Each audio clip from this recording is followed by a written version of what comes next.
To perform the squat, go ahead and get your weights or just do it with your body weight. It's up to you.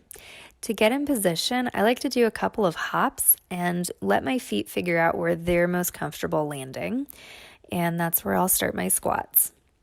So your feet will be about hip width apart, maybe a little wider. Toes might point out, feet might be parallel, whatever's best for you.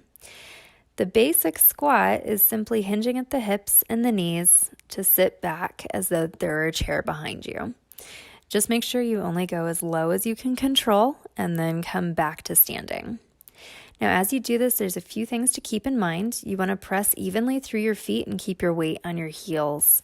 It's okay if your toes peel up off the mat a little bit, but ideally press through your heels and your toes.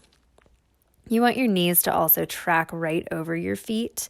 You don't want your knees to collapse inward or bow outward.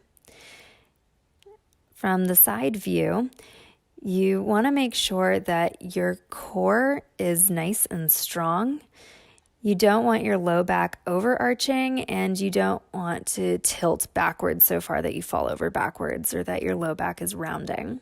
So your core is nice and strong, your pelvis is in a nice neutral alignment. So sit back as deep as you want. Ideally, you want to get to where your thighs are about parallel, but higher or lower is fine. Make sure you keep your chin tucked and your gaze is slightly forward. And your shoulders should be mostly relaxed. For me, I'm keeping my weights balanced on my arms, but my core is working, my legs are working, and my upper body's not doing too much. So that's your squat.